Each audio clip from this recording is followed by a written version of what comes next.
Donc notre passage, nous sommes en direct, donc notre passage de ce matin se trouve dans 1 Samuel, chapitre 7. Nous allons lire le chapitre 7 et méditer sur tout ce qui se déroule dans le chapitre 7 de 1 Samuel.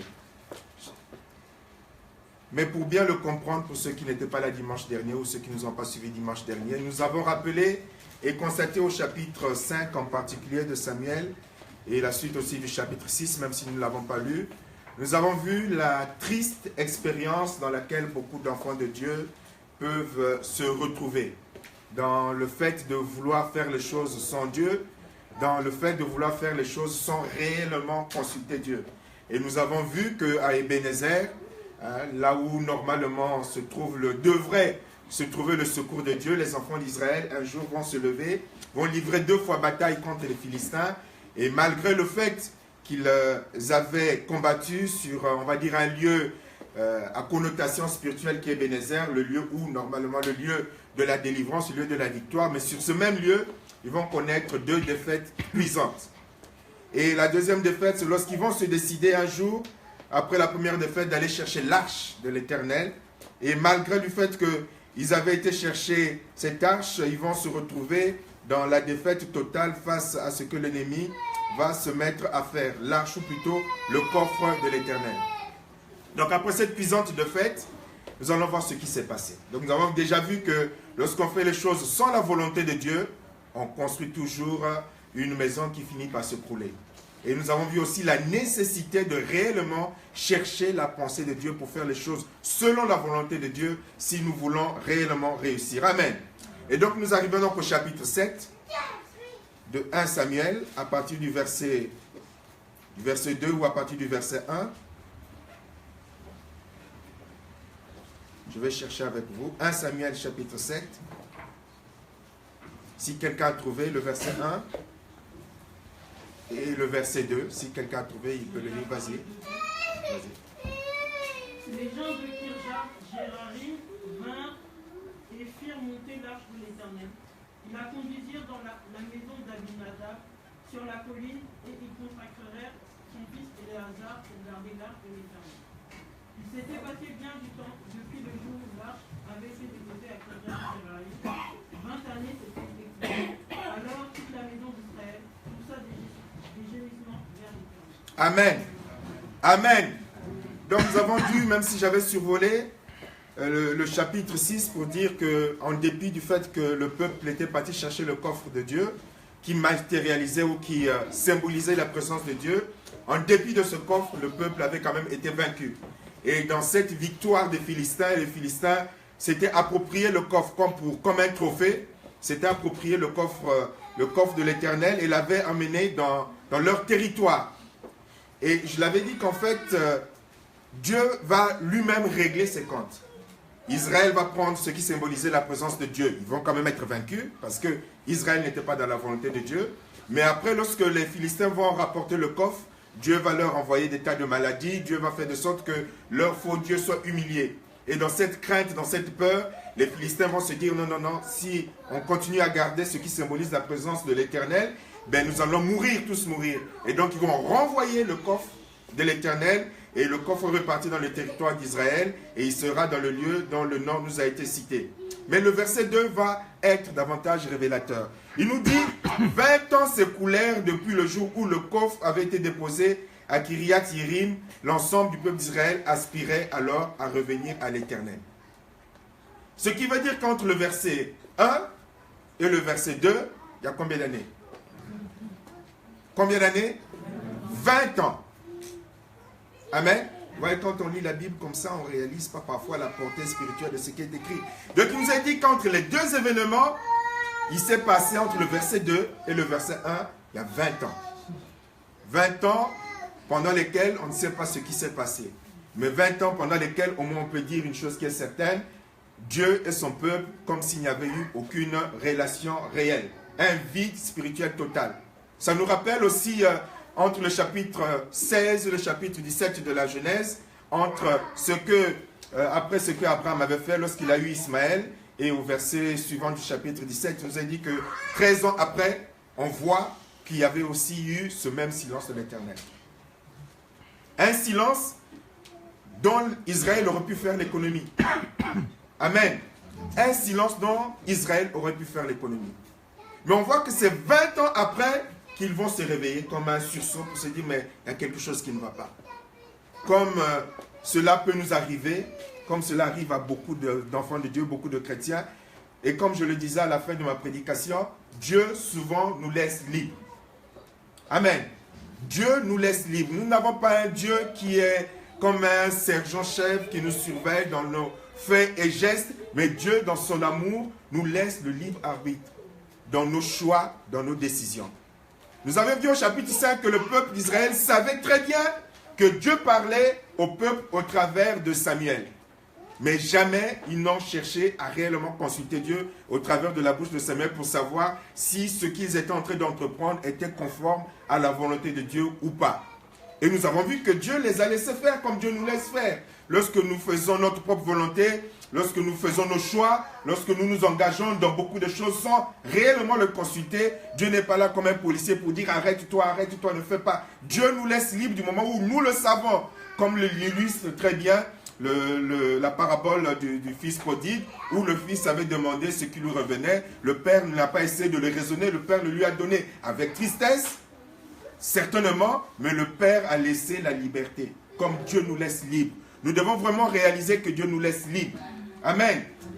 Souvent les chrétiens pensent, selon une mauvaise conception de la foi chrétienne, que lorsque nous faisons nos choix, lorsque nous engageons dans nos décisions, si Dieu n'est pas d'accord, il va forcément nous arrêter, la foudre va tomber sur nous, les éclairs vont apparaître dans le ciel pour nous dire « Hey, Guy Rémy, arrête-toi ». Mais non, tu dois réaliser que Dieu te laisse libre. Amen.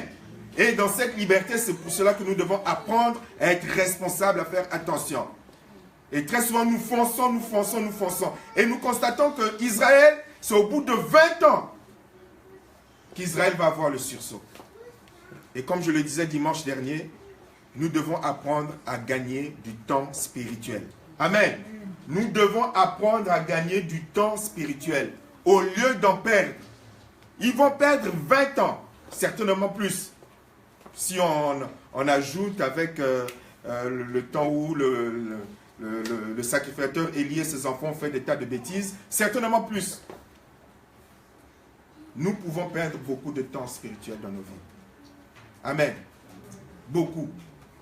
Souvent, nous avons cette notion, et ici nous en parlons souvent, nous avons cette notion de dire c'est le temps de Dieu, c'est le temps de Dieu, c'est le temps de Dieu, on attend le temps de Dieu.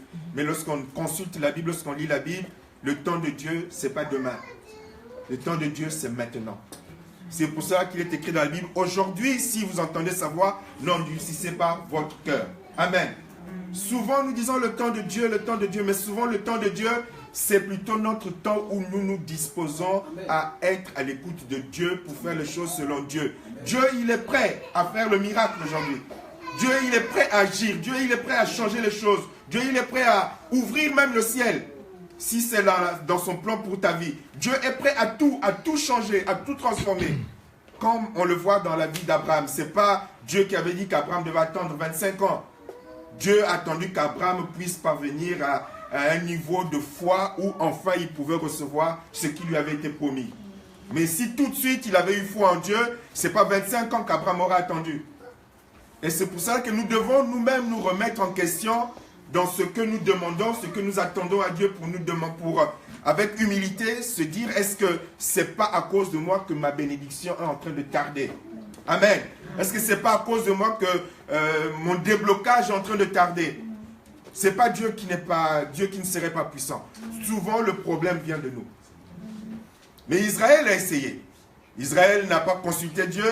Israël a foncé dans ses plans. Et certainement, après cette défaite, Israël va continuer à faire les choses selon elle-même, comme nous, en dépit des échecs qui se répètent, nous continuons à faire les choses comme nous le voulons. Et pourtant, rien ne réussit dans nos vies. Et pourtant, les choses ne marchent pas. Au lieu de se dire, on va repartir tout de suite vers Dieu, on cherche encore à rajouter, on se dit, je vais me rattraper, je vais encore essayer. C'est pour cela que nous avons, la plupart des chrétiens, ça c'est une réalité que nous devons reconnaître, sont là, comme nous le prêchons souvent ici, la plupart des chrétiens sont là en train de tourner en rond dans leur vie avec Dieu.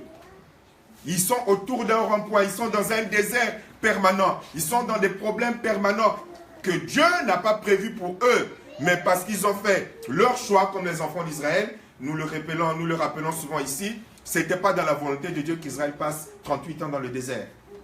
40 ans tout, mais 38 ans dans le désert. C'est parce qu'Israël avait désobéi. Et nous aussi, chrétiens, nous devons apprendre avec humilité à reconnaître que certains de nos voyages dans le désert permanent sont tout simplement la conséquence de notre désobéissance. Tant qu'on n'est pas capable, et souvent les chrétiens sont incapables de reconnaître leurs erreurs, comme souvent dans nos relations humaines. Dès que quelqu'un nous fait une remarque, on le prend contre soi, tu es contre moi, tu ne m'aimes pas, tu es en train de me juger, tu es en train de me condamner, et finalement dans la vie, on n'avance pas. C'est pareil aussi sur le plan spirituel. Lorsqu'on n'est pas capable de se remettre soi-même en question par rapport au choix que nous avons fait. Il faut être capable de dire, oui, je me suis trompé. J'ai pris des décisions, j'ai fait des choix. Je me suis engagé dans des chemins qui n'ont apporté que des problèmes, de sorte qu'aujourd'hui, je suis dans un désert permanent. Et ce désert, on ne peut pas en sortir tant qu'on n'a pas cette volonté. Vous voyez, Dieu va attendre qu'Israël, enfin, aspire à revenir à lui. 20 ans. Amen. C'est beaucoup 20 ans. 20 ans. Alors que les choses auraient pu se régler depuis longtemps. Et donc, l'une des leçons que nous devons retenir dans cette méditation de la parole de Dieu, apprenons à gagner du temps. Amen. Apprenons à gagner du temps. N'attends pas que les choses deviennent pires. Israël pensait s'en sortir contre les Philistins. Ce n'est pas Dieu qui les avait envoyés, mais ils se sont engagés. Ils ont récolté échec après échec. Mais ils ont continué malgré tout. Ces deux échecs auraient pu les conduire avec humilité à dire, mais Éternel, qu'est-ce qui se passe? Mais non, au contraire, ils se sont entêtés dans leurs décisions. Ils se sont entêtés dans leurs choix, sans jamais reconnaître leur part de responsabilité. Et tant qu'on ne reconnaît pas la part de responsabilité, on ne peut pas prospérer. Amen. Donc la Bible nous dit, il s'était passé 20 ans. Je ne sais pas combien d'années pour toi, tu es en train de tourner en rond. Combien d'années tu espères, je ne sais pas trop quoi. Combien d'années tu attends, je ne sais pas trop quoi. J'ai un conseil à te donner.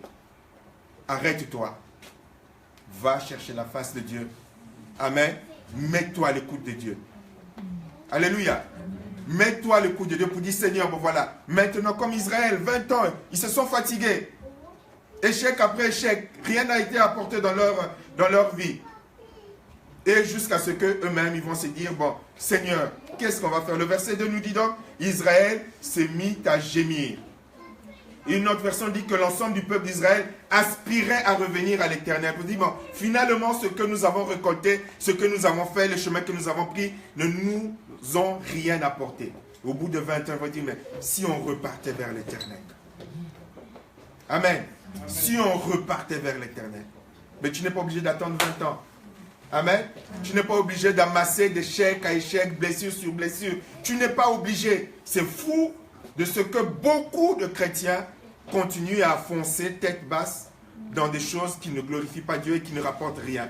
Alors que la solution, la seule solution, c'est le retour à l'Éternel. C'est-à-dire la repentance. C'est le seul secret de la restauration. C'est le seul secret du déblocage. C'est le seul secret de la guérison. C'est le seul secret de la restitution. La repentance. Revenir à Dieu. Amen. Donc c'est bien d'avoir le désir de repentance. Et donc au verset 3, nous lisons, Samuel dit à toute la maison d'Israël. Donc Dieu a attendu que le peuple manifeste ce désir de repentance. Et Samuel va dire, alors, si c'est de tout votre cœur que vous revenez à l'Éternel, ôtez du milieu de vous les dieux étrangers et les astartés. Dirigez votre cœur vers l'Éternel et servez-lui seul. Il vous délivrera de la main des Philistins. Amen. Amen. Amen. Vous voyez, le serviteur de Dieu va les regarder pour dire, ok, vous avez ce désir, mais ça ne suffit pas. Amen. Comme souvent, on est léger dans notre retour éventuel vers Dieu ou dans notre restauration de la relation chrétienne ou de la relation spirituelle. Samuel ne va pas se faire avoir. Dieu était toujours là. Samuel avait toujours sa bonne relation avec Dieu. Dieu était présent. Mais le serviteur de Dieu ne pouvait rien faire tant que le peuple ne se disposait pas par rapport à Dieu. Ça, c'est le véritable serviteur de Dieu.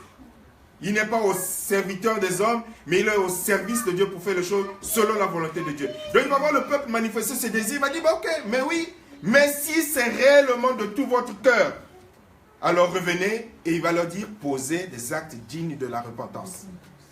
Comme le Seigneur Jésus le dira aux pharisiens qui voulaient, non pas le Seigneur Jésus, Jean-Baptiste qui le disait aux pharisiens, aux sadducéens, qui voulaient se faire baptiser tout en jouant le jeu. Il va leur dire, alors, si vraiment vous revenez à l'Éternel, ôtez du milieu de vous.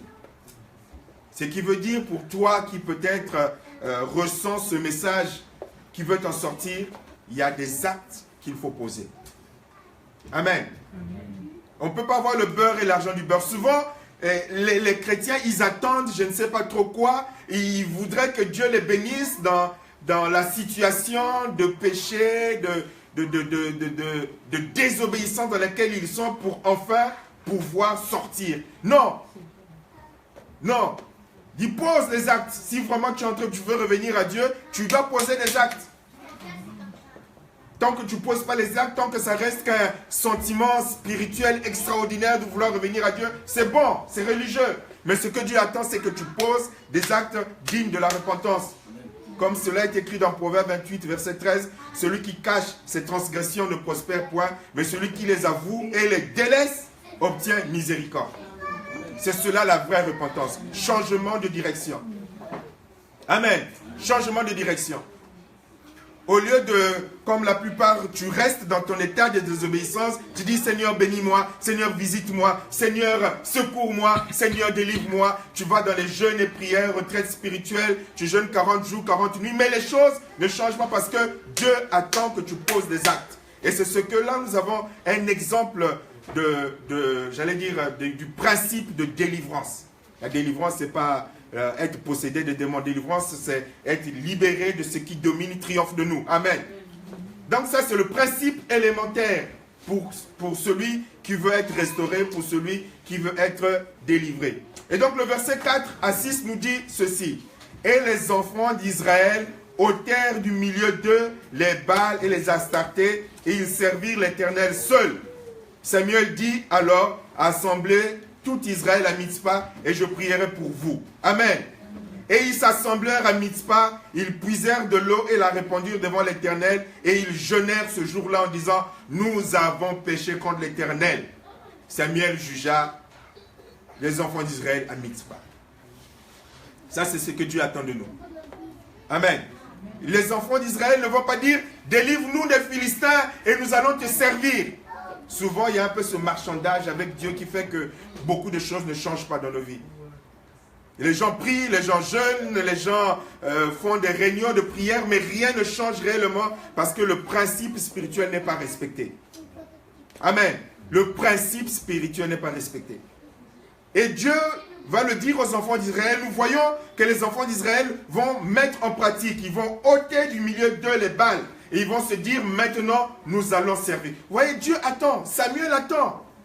Il n'a pas fait comme certains, ils sont là, ils ont manifesté le sentiment de repentance. Alléluia, Dieu agit, ils ont...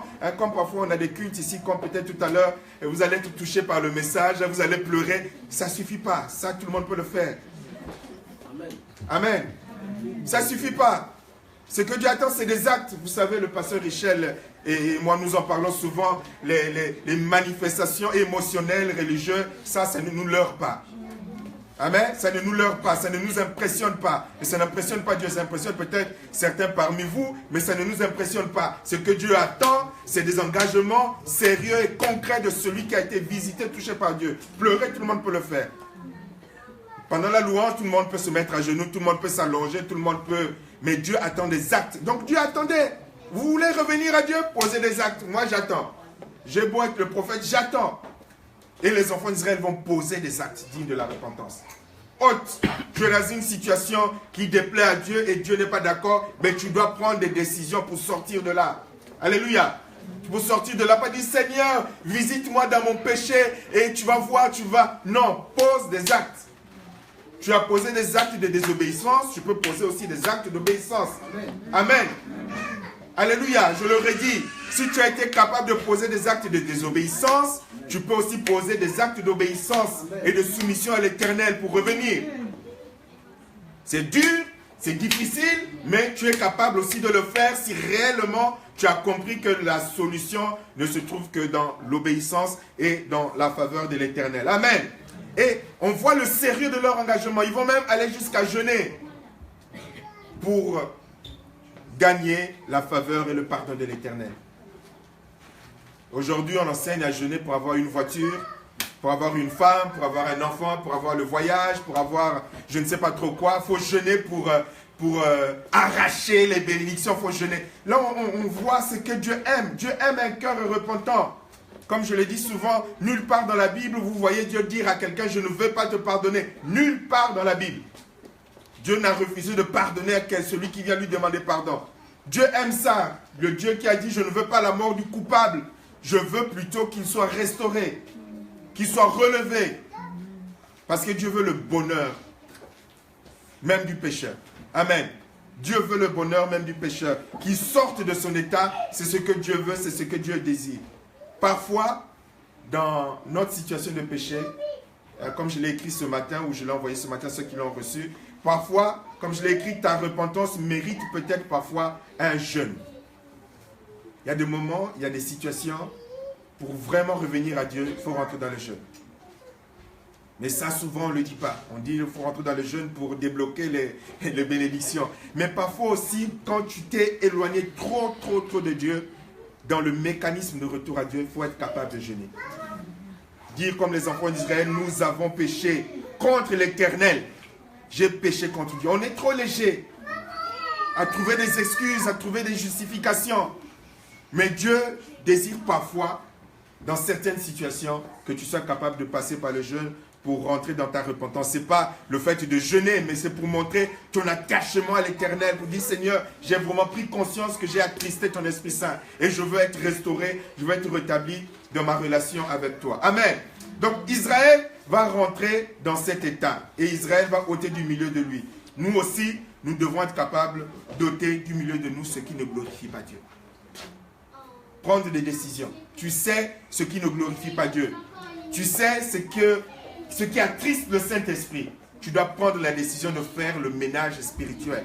Je n'attends pas. Je décide, Seigneur, j'ai décidé de revenir à toi. Je prends des décisions. Amen. Je prends des décisions. Alors certains qui seraient dans des situations compliquées, qui me suivent ou qui êtes là, se diraient, mais comment est-ce que je veux m'en sortir? Mais l'Éternel reste au contrôle de toutes choses.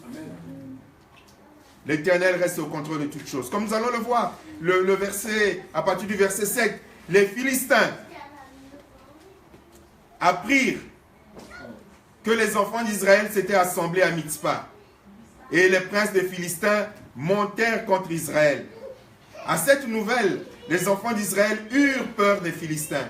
Et ils dirent à Samuel, ne cesse point de crier pour nous à l'Éternel, notre Dieu, afin qu'il nous sauve de la main des Philistins.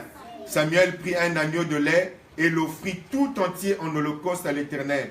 Il cria à l'Éternel pour Israël et l'Éternel l'exauça. Pendant que Samuel offrait l'holocauste, les Philistins s'approchèrent pour attaquer Israël et l'Éternel fit retentir en ce jour son tonnerre sur les Philistins et les mit en déroute. Ils furent battus devant Israël. Vous savez, il y a une chose dont vous ferez, dont nous ferons toujours l'expérience. Vous voyez le peuple qui se décide à revenir à Dieu et nous voyons que l'ennemi aussi va se décider à réagir. Vous savez, ce qui fait que beaucoup de chrétiens n'avancent pas, c'est parce qu'ils tombent dans ce piège. On a vu certains se dire, voilà, je veux revenir à Dieu, je veux m'engager avec Dieu, je veux me lever avec Dieu. Et après, dans leur engagement avec Dieu, il y a l'ennemi qui va réagir. Ils étaient où? Ils étaient rassemblés dans la présence de Dieu. Ils étaient où? Ils étaient rassemblés dans la faveur de Dieu. Malgré cela, l'ennemi va se lever.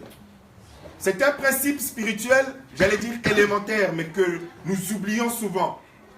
Plus tu chercheras à te rapprocher de Dieu, plus l'ennemi cherchera à te décourager. Amen. Mais on a une conception de la foi fausse qui voudrait que parce que tu t'es mis à jeûner, tu t'es mis à prier, tu t'es mis à lire un peu plus la Bible, tu t'es mis à méditer le matin, à te lever régulièrement à 5 h du matin, 4 h du matin, tu as retrouvé un rythme spirituel extraordinaire que tu avais perdu, tu te dis ça va aller. Quand l'attaque arrive, on tombe par terre. Dis mais Seigneur, c'est pas possible, je me suis levé, je me mets à prier, je me suis sanctifié, j'ai fait le ménage, mais qu'est-ce qui se passe? Pourquoi tu ne me délivres pas? On se met plus à pleurer, à se lamenter, au lieu de se dire, c'est un piège. Et c'est là où souvent, à la manifestation de la réaction de l'ennemi, beaucoup de ceux qui voulaient se lever tombent. Dis mais puisque tu ne m'aides pas, j'ai arrêté avec mon amant, j'ai arrêté avec celui qui me soutenait, j'ai coupé court, mais je ne peux plus payer, je donne un exemple pratique, je ne peux plus payer mes études, je ne peux plus payer la maison, je ne peux plus, mais comment je vais m'en sortir alors? Et en plus, ce propriétaire commence encore à se manifester. Donc on a une réaction de l'ennemi qui fait qu'après on dit, mais non, mais je ne peux pas m'en sortir, je repars encore dans mes compromis. Et c'est ainsi que beaucoup de chrétiens n'arrivent pas à avancer. Dès qu'il se relève un peu, il y a l'ennemi qui s'agite. Dès qu'il se lève un peu dans la consécration, il y a l'ennemi qui contre-attaque. Boum, il retombe. Après, repentance. Après encore, je veux me relever dans la prière. L'ennemi contre-attaque. Boum, tombe encore. Et donc, c'est devenu un cycle continuel de relever, tomber, relever, tomber, relever, tomber, relever, tomber. Parce que lorsque l'ennemi s'est mis à s'agiter, on n'a pas gardé la foi au point de se dire, ben, écoute Seigneur, si par obéissance à toi, je dois devenir un SDF, je deviendrai un SDF. Mais c'est bon comme ça de te désobéir. On n'est pas prêt. Si par obéissance à toi, je dois me retrouver en prison, j'accepte de me retrouver en prison. Mais je préfère être en prison avec ta faveur que d'être dans un palais loin de toi. Et c'est souvent ce choix que nous n'arrivons pas à faire.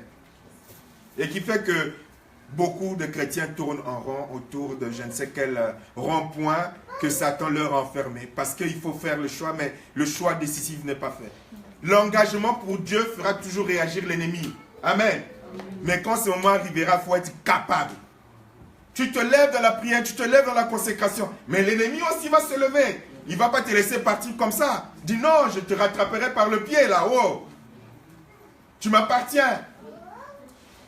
Mais nous devons apprendre à rester fermes devant l'Éternel. Et les enfants d'Israël vont réagir, vont dire, non, non, non, nous restons. Ils vous auraient pu détaler, prendre peur, craindre, puis courir. Mais ils vont au contraire dire, mais cherchez encore la force. Ne cesse point de crier pour nous, comme nous avons donné notre confiance à l'Éternel. Amen. Puisque nous sommes venus à l'Éternel, ne cesse point, ne cesse point. Nous ne comptons que sur l'Éternel. Et pendant que Samuel offrait l'Holocauste, vous vous rendez compte? Pendant que Samuel offrait l'Holocauste, les Philistins s'approchèrent. Donc c'est devenu encore pire. Amen. Pire. Ne cesse point. Donc Samuel est en train d'intercéder. Et Samuel commence à offrir l'Holocauste. Mais on regarde les ennemis. Mais ils sont toujours en train d'arriver. Mais qu'est-ce qui se passe? Les choses sont encore plus compliquées dans ma vie, Seigneur. Il n'y a que des mauvaises nouvelles, Seigneur. Amen. Rien ne semble se débloquer. Attends, on a prié, on a jeûné, on est là en train de prier, on sent même ta présence. Mais en plus, l'ennemi est encore là. Il faut avoir une solide foi pour tenir. Il faut avoir une solide foi. C'est là parfois on va te dire, tu as les malédictions dans ta vie, il y a les malédictions dans la vie de tes parents, de tes ancêtres, il faut débloquer, il faut laver, il faut mettre encore un peu plus d'huile d'onction sur toi, parce qu'il y a quelque chose qui ne va pas, il y a un truc qui ne va pas. Comme en toi, Adélie, tu pries, tu chantes, mais il y a des trucs bizarres. C'est bizarre dans ta vie là. Oh là là. Qu'est-ce qui se passe? C'est étrange. Apporte-moi ta dîme là, comme ça on va bien prier pour que les liens soient débloqués. Mais non, il n'y a pas de lien. Parce que Dieu, souvent, nous mettra à l'épreuve pour voir si dans les moments les plus extrêmes, nous allons vraiment compter sur lui.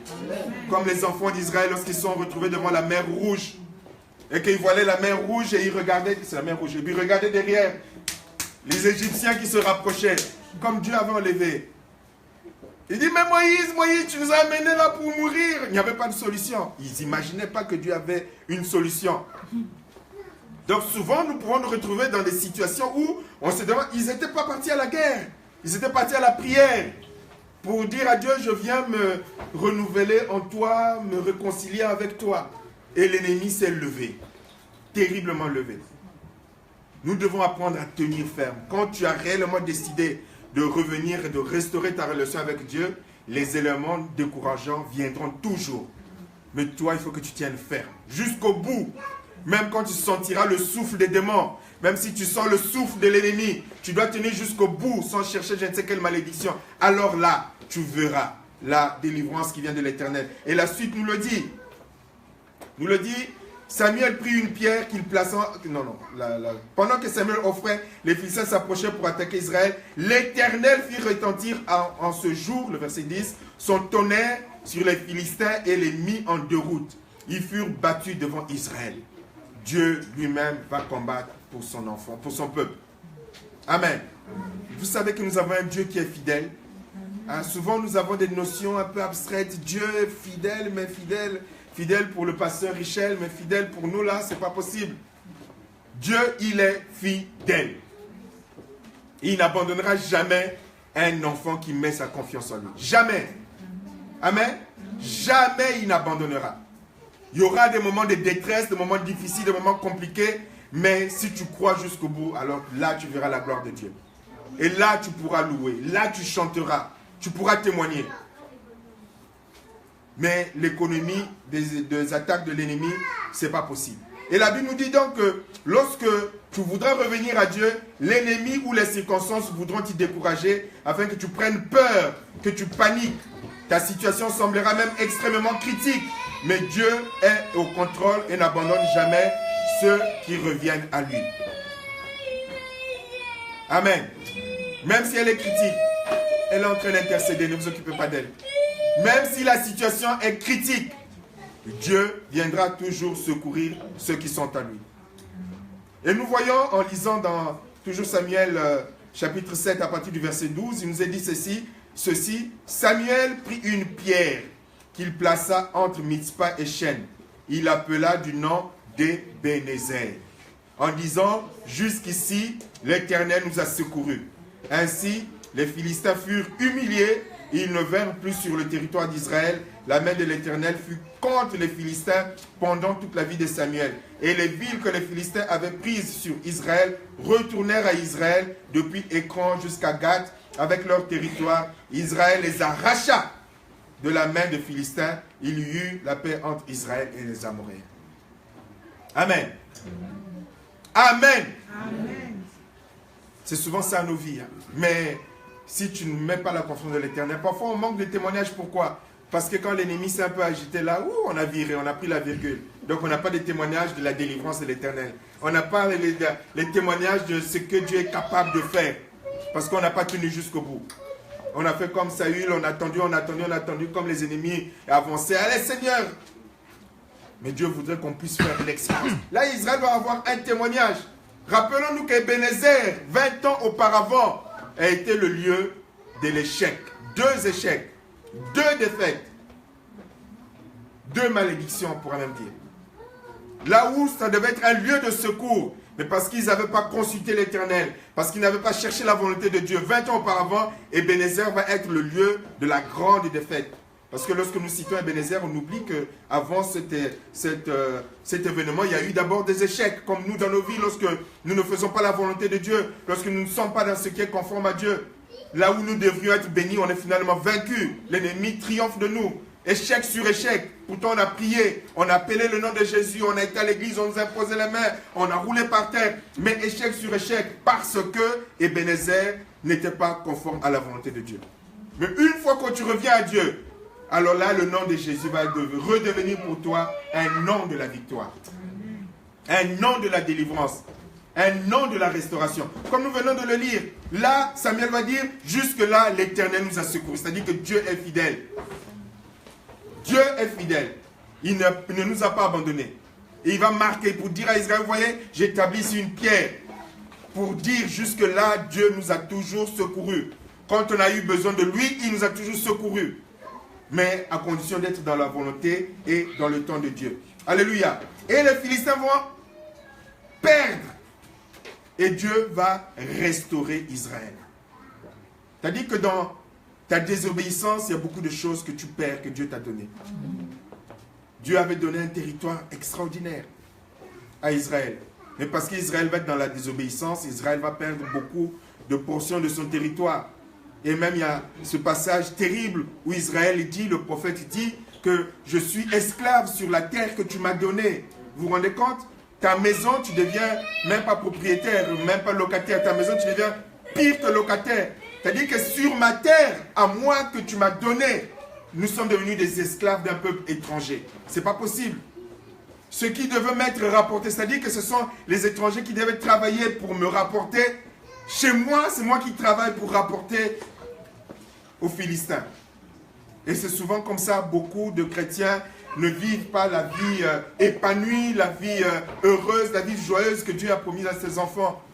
Ils ne travaillent même pas pour eux, ils travaillent pour les gens du monde, mais eux-mêmes, ils ne sont pas épanouis dans cette bénédiction. Pourquoi? Parce que dans la désobéissance où tu as tout perdu, tu as tout galvaudé. Là où tu devais être un enfant vainqueur, tu es devenu un enfant vaincu. Là où tu ne devais pas quémander, tu es devenu le quémandeur. Là où c'est toi qui devais bénir, tu es devenu celui qu'on doit chaque fois donner, chaque fois donner. Alors que dans le Seigneur, tu étais placé là pour aider, pour secourir, Tu as perdu, d'ailleurs, il le disait en début, tu as perdu les bénéfices de ton identité en Christ. Tu as perdu le bénéfice de ton autorité en Jésus-Christ. Il n'y a pas d'autre solution que de revenir à Dieu dans une repentance réelle. Et il nous a dit que les Philistins vont même restituer et qu'Israël va même arracher ce qu'il avait perdu. Donc parfois on enseigne dans le combat spirituel, il faut aller dans le camp de l'ennemi pour dire « Rends, rends, rends, rends ». C'est faux. C'est quand tu vas revenir à l'Éternel dans la repentance que l'Éternel lui-même commandera pour toi et tu pourras reprendre ce que tu avais perdu. Mais sans la repentance, c'est impossible. Même si tu vas dans l'enfer comme c'est faussement enseigné pour dire « Rends ce que tu m'as volé, rends ce que tu m'as volé ». Il faut d'abord aller vers l'Éternel, te repentir, reconnaître ton péché, demander pardon. Alors l'Éternel te conduira dans la restauration, dans la restitution de ce que l'ennemi éventuellement a pu te prendre parce que tu le lui as donné. Parce que l'ennemi n'a pas le pouvoir de voler un enfant de Dieu. Amen. Ce n'est pas l'ennemi ce ne sont pas les Philistins qui étaient forts au point de dépouiller Israël. Israël était devenu faible parce qu'il avait tourné le dos à l'Éternel. De même, le chrétien, tu deviendras faible spirituellement et tu perdras tes bénédictions parce que tu vas tourner le dos à l'Éternel. Parce que tu vas marcher dans la désobéissance. Alors oui, l'ennemi va venir prendre ce que Dieu t'avait donné. Mais pour récolter, pour reprendre ce que Dieu t'avait donné, il te faudra passer par la repentance. Reconnaître que tu as commis des erreurs. Reconnaître que tu as fait des choix selon toi, avec des conséquences terribles. Mais tant que tu n'es pas capable de reconnaître, et c'est ça, c'est un problème de chrétien, de l'être humain dans sa nature, incapable de reconnaître sa responsabilité, incapable de dire que c'est ma faute, incapable de dire que c'est moi qui ai provoqué ça, toujours en train de trouver des excuses. Amen. Toujours. Tu peux même rien dire tout de suite, tu m'accuses. Dieu n'est pas là pour t'accuser, pour te dire, prends ta responsabilité et reviens à moi et tu seras restauré dans ce que je t'ai donné. Amen. Amen. Alléluia. Nous allons nous lever pour la prière.